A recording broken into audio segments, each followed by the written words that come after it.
Welcome into Northside Territory, Foul Territory Network's Cubs podcast. I'm Sahadev Sharma with my partner Patrick Mooney. We are your Cubs beat writers over at The Athletic.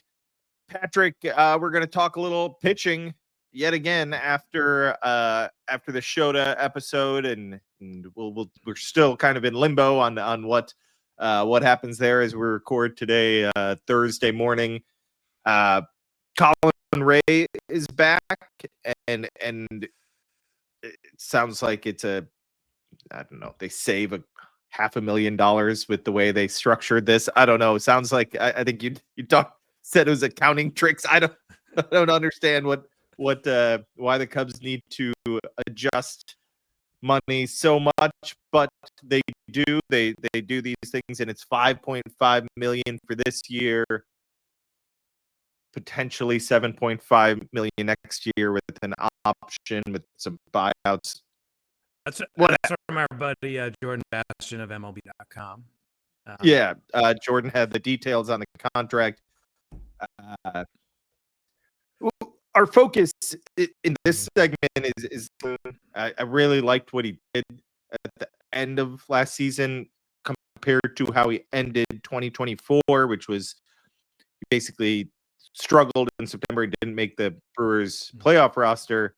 He was one of the Cubs' better pitchers down the stretch, the way he performed. I think some were arguing for him to get a start there in the playoffs. He pitched really well, and I think he earned this extra year. But something we haven't talked about, this team had 6 Gold Glove nominees, 3 winners, and pitchers like Colin Ray, who don't purely, although he did have a decent amount of strikeouts at the end there, he's not a strikeout pitcher. The Cubs don't strike guys out in general. Their starting staff didn't this past season. Now, Jed Hoyer said that may be a focus, but you have to pay a lot of money to get strikeouts. That's just how this business works. They rely on this defense, and it is an elite group that has the hardware to back that up. Yeah, and that group you mentioned at the top there, Sahadev, did not even include Dansby Swanson, a Gold Glove shortstop who was not, for whatever reason, on the list of finalists. But if you watch those playoffs, you saw what he can still do at a really high level. And it was interesting hearing the 3 Gold Glove winners on a conference call the other night, video conference, just explaining how I think it did take some time for that group to gel as well. I mean,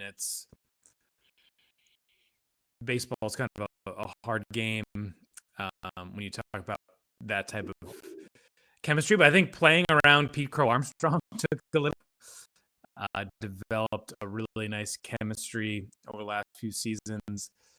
I know left field is not a premium defensive position at all, but credit to Ian Happ for finding a position after being bounced around earlier in his career, and also for sharing a lot of knowledge with Pete. That is something that Pete has said multiple times over the course of this year about Wrigley Field, as anyone who's been there. Ian understands a lot of those nuances, is very willing to share that knowledge with Pete. And defense, I don't think really gets fans going during the offseason, but you certainly noticed its impact in October. Yeah, I mean, it's undeniable how important it is to the Cubs being a good team, and I think it was at the forefront of Jed Hoyer's mind when he signed Dansby Swanson. The idea of, I think at that point, Nico Horner was coming off a season where he played shortstop, and he looked good. Yeah. He looked like a really good shortstop, and they knew how good he could be at second base. Pushing him back to second base and kind of building that backbone of their defense, that's what inspired Jed Hoyer to do what he did when he signed Dansby Swanson. He was thinking about that defense. This is how we become a great team again. Defense up the middle is what will make the Cubs great. I don't know how much in the back of his mind he was also like, Pete Crow-Armstrong is going to be my center fielder in a few years. That probably was, that they do the future when Yes. yeah, Many years when into they're the making future. decisions. So Pete Crow-Armstrong was probably on his mind as well, and he had to be excited about that. And you're right, like these guys have all like improved in different ways. I think Hap winning 4 in a row, like that's something that, imagine us talking about Ian Happ as a Gold Glover, half a decade ago.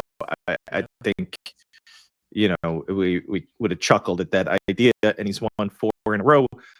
Props to him. And Nico is just one of the, like, he's the heartbeat of this team. I think that the more I've been around this team, especially in the playoffs, it really did feel that way.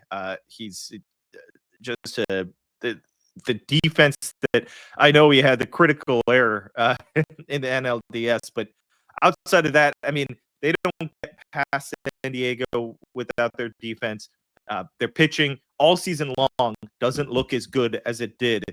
I've had this conversation with people that don't kind of follow the Cubs. They'll say, I'm worried about their pitching, or I look at their pitching. I don't think their pitching is good enough. For years, I've heard people say this.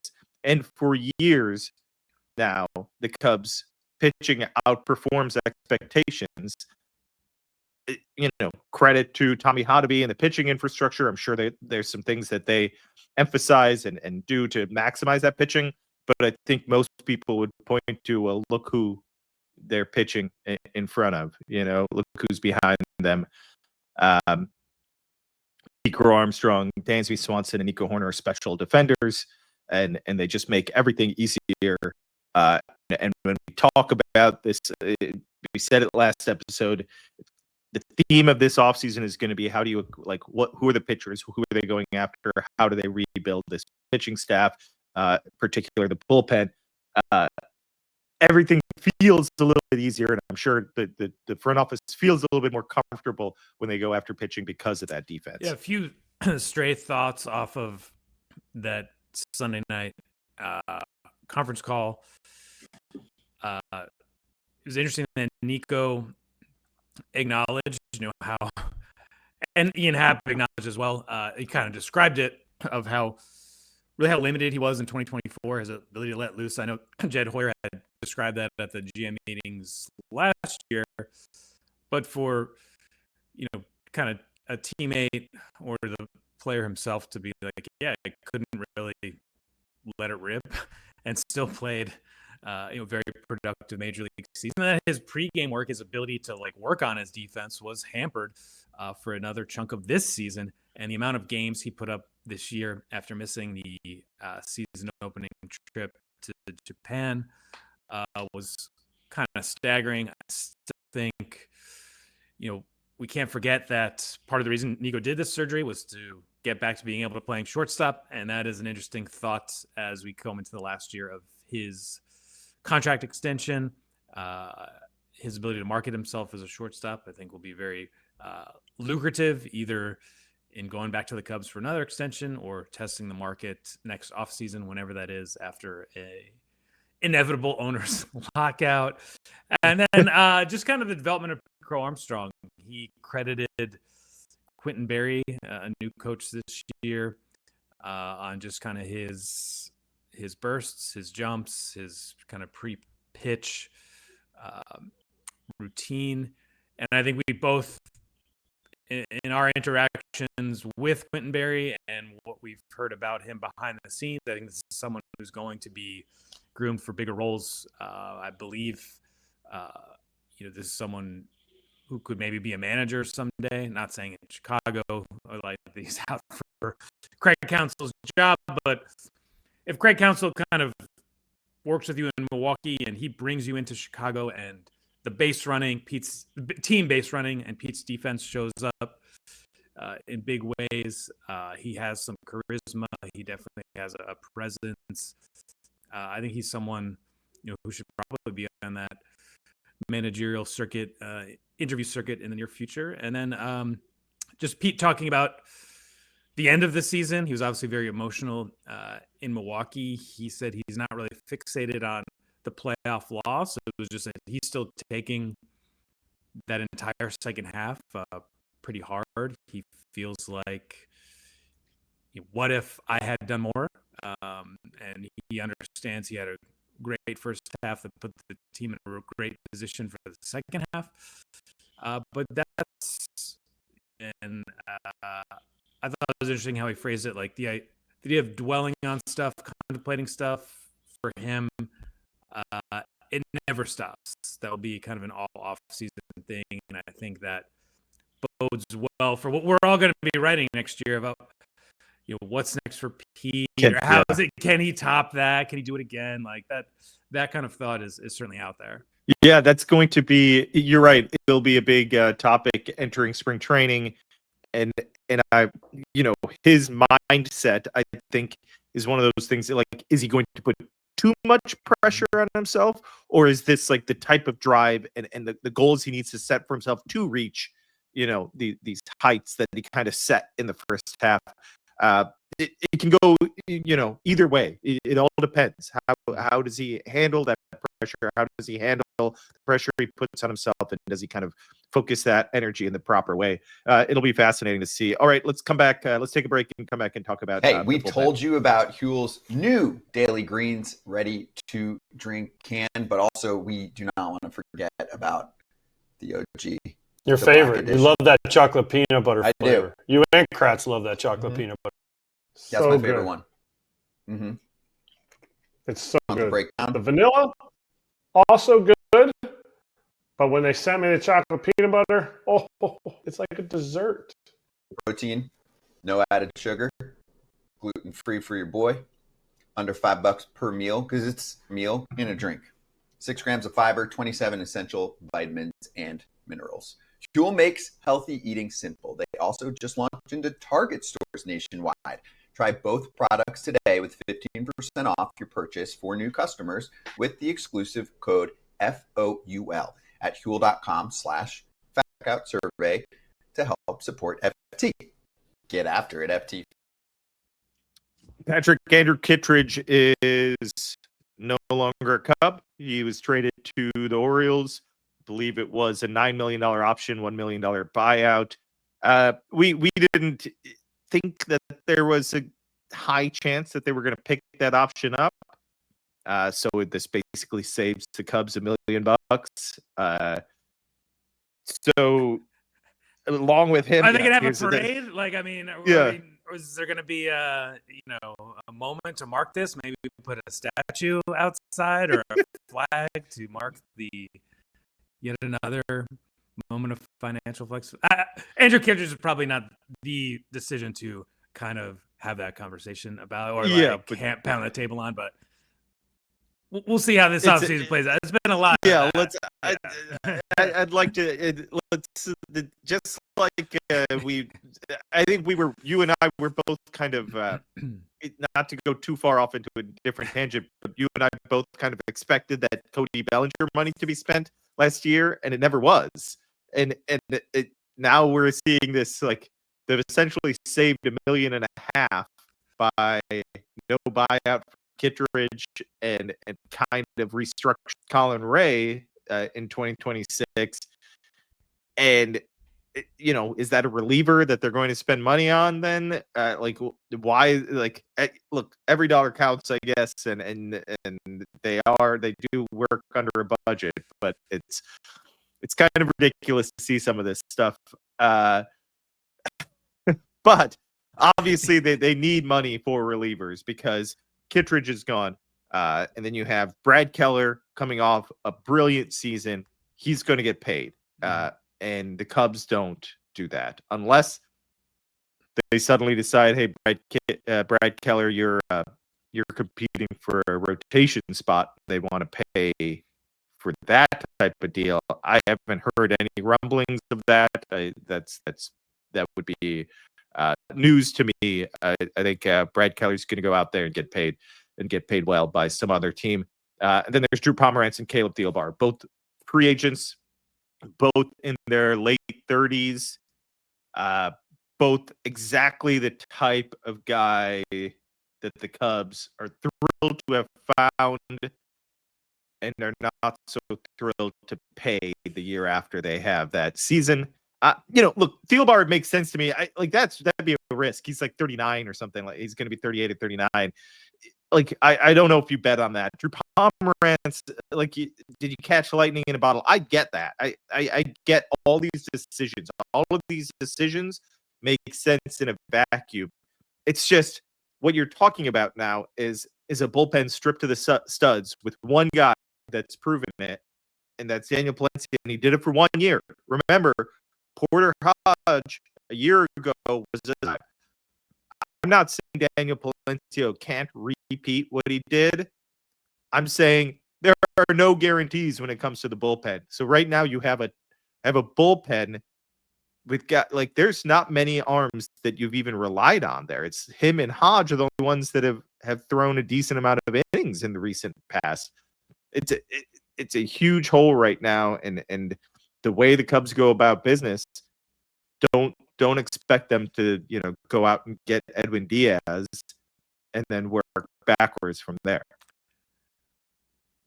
I want to get to that in 1 second. I think Kittredge, I get like roughly $9 million. Maybe you get two like decent relievers. Maybe you get like 4 non-roster guys. I want to say Brad Keller was Thielbar was like 2.5 million, I think, or 2.75. I think Keller might have been 1.5 million when you're talking about if you save a little on Ray and you save a little on this buyout. I thought Keller was about 1.5. I'd have to go back and check my notes, but I get Edwin Diaz. Like if he's looking for another record setter or some sort of contract that's like 4 years or whatever, and you have Steve Cohen on speed dial, of course. I was more surprised. We talked about this on our Slack channel, and you went out and got it. In reading your story on The Athletic, I don't know, Devin Williams seemed like a really interesting name to me, and your reporting indicates not so fast. Yeah, it's not, and all of this can change. Yeah. I hope. I believe I wrote that in a way, and I hope people don't focus on they can't get those guys. Look, they're not going to set the market for any of those big names. They're not going to go out there and be aggressive. If Devin Williams can't find the 5-year deal that he probably is looking for, whatever it is that he's looking for, it would make a lot of sense to come to the Cubs. There's a spot where he'll be guaranteed the closer's role. He's going to be working under a manager that he trusts and knows and has experience with, who trusts him, who knows what he can do. The right type of deal, whatever that money may be. That's why you have to leave the door open for these ideas. Edwin Diaz, just like, he's going to get paid. Suarez is going to get paid. Like, these are two closers that have pitched, at a high level for multiple seasons. Devin Williams, I think, falls into that category, but he had a rough season. But like, baseball isn't this isn't 2001, I guess, where they just look at the ERA and say, this guy's broken. They can see that his strikeouts and walks are very similar. They have all the information on the pitch data. They know what type of pitcher this guy is. So the thought behind that is someone's going to pay him, and the Cubs just aren't that team. Now, bounce back candidates, if Devin Williams was a true bounce back candidate, I think he'd be firmly on their radar. And I think he'll be on their radar until he gets the type of contract he's looking for. But I agree with you. Devin Williams may not be in that exact tier because of the season he had. But it would be nice if the Cubs could find. I think the Cubs need to find someone. If it's not in that mold, then it's, I hesitate to use this name just because of the season he had, but Ryan Presley mold, in the sense like a veteran, someone who's done it before, someone who knows how to get the final 3 outs.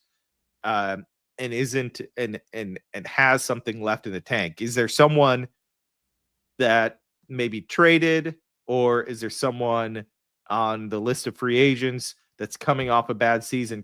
One guy that's coming off an injury is Jose Leclerc. I don't know his health status right now. How quickly is he? I think he had lat surgery. But those are the types of names we're going to have to look at, I think. Like guys coming off injuries, guys coming off 6 ERAs, guys who, for some reason, something was off. And Tommy Sahadev says, I think if we use this pitch more, he'll be right back to who he was. Or look at his delivery. We can see, like, if he does this and this, he's going to be fine as long as he's healthy. So those are the things that I think we focus on, especially early on. The first month or two of free agency. Yeah, you're right. They're definitely going to bring in someone who has that know-how, that experience, someone who can show other pitchers how to prepare and how to anticipate when and how they will be used. I think that was something that Brad Keller, Drew Pomeranz, and Caleb Thielbar all appreciated about this year's group, that they were really locked into the games. They were meeting for breakfast, going out for coffee, and just kind of constantly talking about the game and having that mindset of always, being prepared. So that type of presence is a must. And I think they know that. They've gone out and done that year after year. That's kind of a rare area where they'll acknowledge intangible value. I think I'd feel a little better about the strategy if the Cubs kind of had more sort of like young pitchers coming, right? Yeah. But they've obviously found a way to make it work without having some gushing pipeline of young pitching talent. So yeah, look, they'll bring in 10 guys. One guy might wind up being really good for most of the year. Another guy might have a couple spurts. A bunch of guys will get sent to Iowa. Some more will get released. And that's where I think you're right about the not setting the market. That's seems to be the Cubs' strategy overall, of letting some of this play out. The teams with aggressive owners that like to do winter meetings, press conferences, and parade around new free agents, and do the press conference, the shot with the jersey and putting the new hat on, big time star. It's just not really how the Cubs roll. And so, when we're in Cubs convention and the Cubs have signed like one player and there's like 20 interesting names out there, then maybe some of these thoughts will evolve. Then maybe putting more money into the bullpen might make sense, particularly if it's on kind of 1 year commitments. Or maybe we get to spring training and there's 2 or 3 really good players still unsigned. And it's like, there's only a certain handful of teams that are going to be spending big money this offseason. Then you have a potential lockout, an almost certain lockout looming after this season.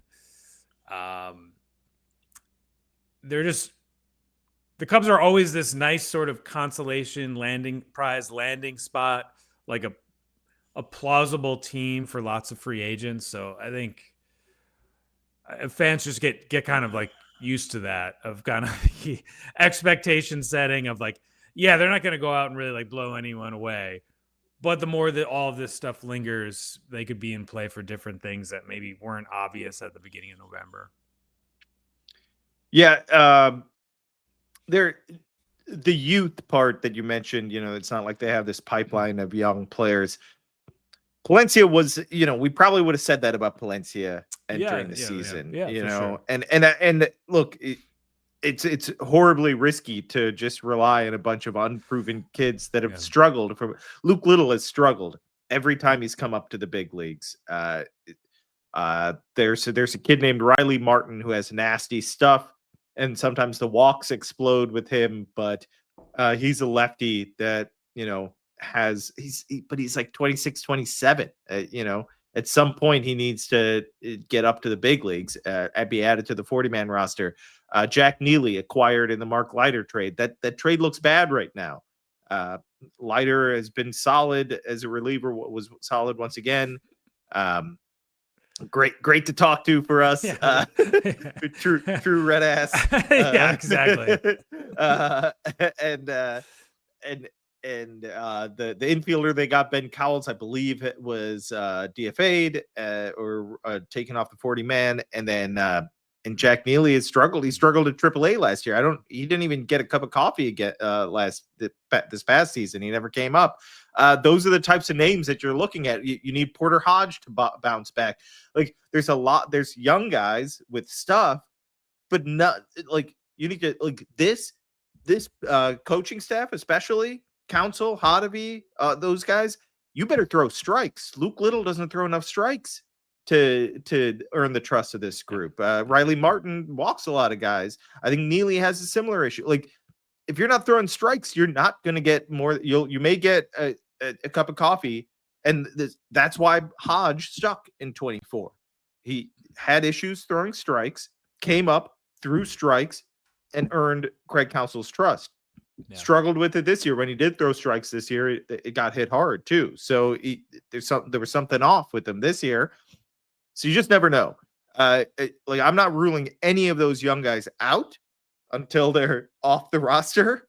But certainly don't trust. Like there's no like I don't feel great about any of them and saying like, yeah, I know what this guy's going to give. And I can't even say that about Palencia. As much as I respect the season that he had and the work that he put in and everything that he did to get to the point that he was like such a good reliever, it's just year to year you have to reevaluate these things and see how that first month and a half goes. And then you can say, okay, looks like he can repeat that season or have a similar type season. So it's a crapshoot every year. The Cubs know that.